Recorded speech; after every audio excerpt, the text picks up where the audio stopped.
On se retrouve pour la conférence de presse de Carlo Ancelotti avant le match de demain face au Real Betis. Mais avant, n'oublie pas, comme d'habitude, le petit like, le petit à la Madrid dans les commentaires. Ça fait toujours plaisir et ça soutient le travail. Et puis évidemment, on s'abonne si ça n'a pas été fait pour ne rien manquer des conférences de presse, des revues de presse et notamment des débriefs aussi en compagnie de Rota après les rencontres du Real Madrid. Allez, c'est parti, on va écouter Carlo Ancelotti. Let's go. Bienvenidos. Vamos a comenzar la rueda de prensa. Por favor, recuerden una pregunta por intervención y antes de identificarse con su nombre y el del medio. Hola, mister. Victorio Calero en directo para Real Madrid Televisión. Mañana el Real Madrid se enfrenta a un Betis. Le Real affronte demain un Real Betis qui est sur une bonne dynamique. Quels sont les principaux dangers de cette équipe et comment aborde le Real Madrid cette rencontre? Nous on arrive avec une bonne dynamique. Le Real Betis également. Un adversaire bien organisé, qui travaille bien, qui a de la qualité, individuelle et collective. Ça a toujours été un match compliqué face à eux. Et ça le sera aussi demain. Compte tenu du fait qu'il y a beaucoup de choses en jeu dans cette rencontre et pour eux également.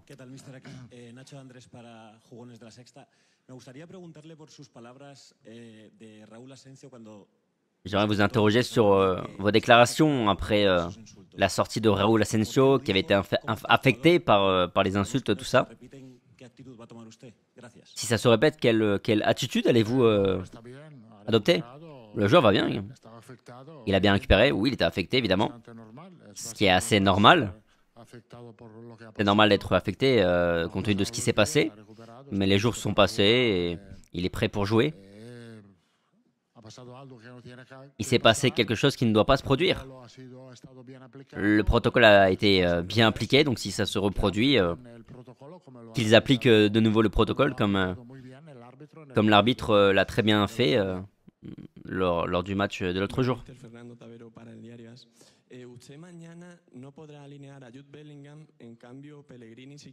Vous ne pourrez pas aligner Jude Bellingham demain, tandis que Pellegrini pourra mettre Anthony. Est-ce que vous trouvez juste cette décision?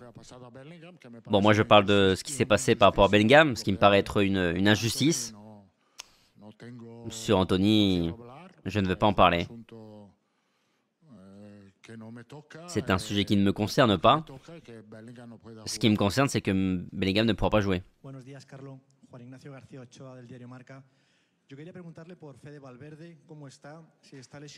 Comment va Fede Valverde?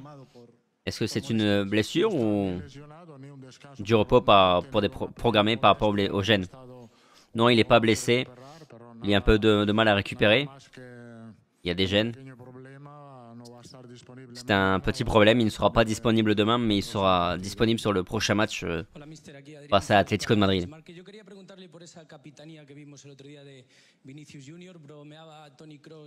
Question par rapport à Vinicius qui était capitaine. Toni Kroos a plaisanté en disant que maintenant le Brésilien pourra discuter, oui, avec les arbitres.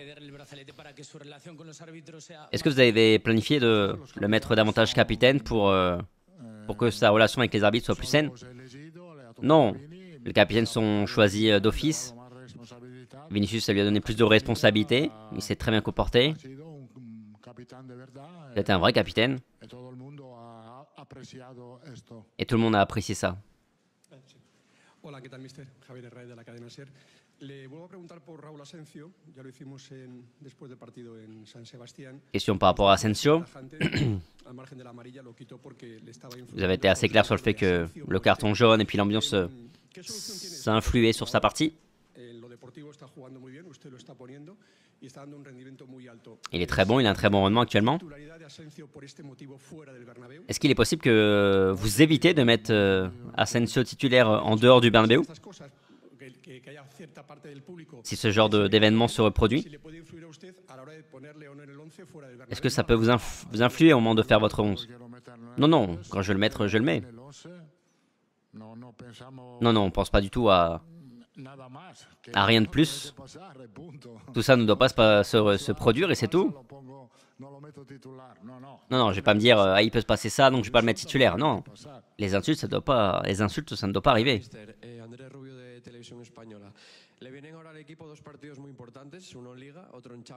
Deux matchs très importants à venir. Au moment de faire votre 11 demain, est-ce que vous allez penser au match de mardi?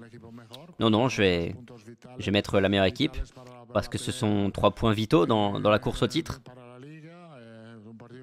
C'est un match difficile. Donc on va mettre le meilleur 11 sans penser à ce qui arrive le mardi.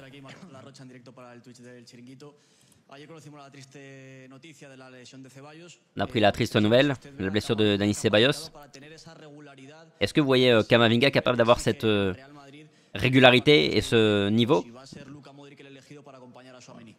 pour le remplacer, ou est-ce que c'est Modric qui sera choisi? Certains oublient que Camavinga a joué la finale de la Ligue des Champions il y a peu de temps. Donc oui, bien sûr qu'il peut avoir ce rendement-là. Les deux pivots, c'était Kroos et Camavinga. Donc Camavinga est parfaitement prêt et il a la qualité nécessaire pour le remplacer. Il y a aussi Luka Modric, Valverde, Tchouaméni. C'est dommage pour Ceballos parce qu'il apportait beaucoup. De par sa qualité, son engagement, son attitude. Mais comme toujours, on va le remplacer. ¿Qué tal, Carlos? Oscar Maya para la agencia EFE. Quería preguntarte por Asensio, pero por su posición en el campo el otro día, que es juego de... Question par rapport à Asensio et son positionnement là, en tant que latéral droit l'autre jour.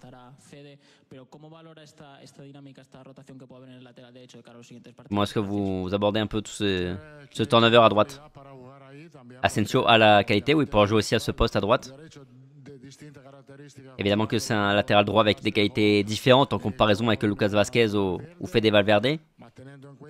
Mais il faut tenir compte aussi que si tu as un latéral, un ailier droit comme Rodrigo, tu n'as pas besoin d'un latéral qui se projette beaucoup. Et il est très bon sur le plan défensif, que ce soit central ou latéral.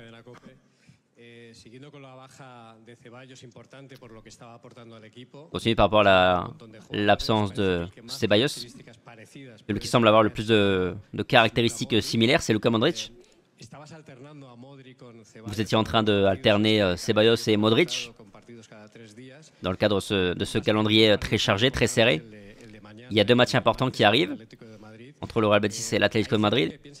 Et il y a des gens qui pensent que Modric ne peut pas jouer 2 matchs consécutifs parce qu'il a 39 ans. Que diriez-vous à ces gens qui pensent ainsi? Bon. Je dois être un peu poli. Modric peut jouer. Il n'a pas de problème. C'est l'un des rares joueurs qui n'a pas eu de blessure cette saison. Il est en très bonne condition physique. Il s'entraîne bien. Il a une très bonne condition physique. Je ne vois pas pourquoi il ne pourrait pas jouer 2 matchs d'affilée.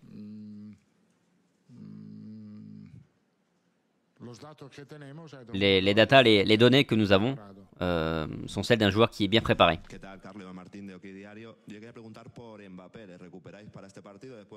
Question par rapport à Mbappé. Il a récupéré, comment va sa dent et dans quelle mesure il est important? Bon, la dent a disparu. Le reste, il va bien. Est-ce qu'il va récupérer la dent? Non. Mais tout le reste va très bien. Il est prêt pour jouer et il a faim, il a envie de jouer. Hola, ¿qué tal? Juanma Sánchez de Radio Nacional. No le voy a preguntar quién va a ocupar el centro del campo, pero tiene bajas importantes, como estamos contando, Ceballos, Bellingham. Vous avez des absences importantes au milieu de terrain. Est-ce que vous êtes plus préoccupé pour ces blessures ou est-ce que vous êtes plutôt tranquille, serein par rapport au fait que l'équipe, peu importe le 11 aligné, répond présent? Oui, la dynamique est bonne. On a fait de très bons derniers matchs. On a fait des rotations, on a mis des jambes un peu plus fraîches et ça a fonctionné, donc la dynamique est bonne.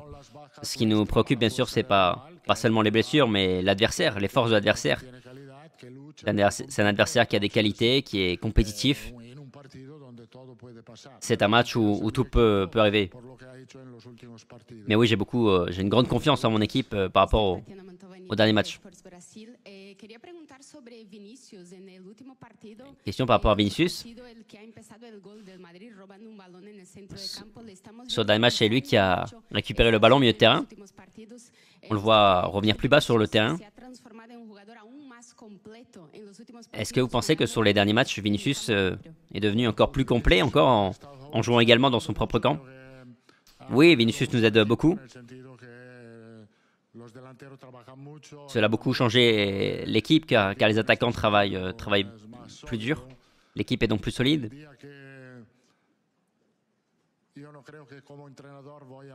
Je ne pense pas qu'en tant qu'entraîneur, je verrai Vinicius jouer en tant que milieu de terrain.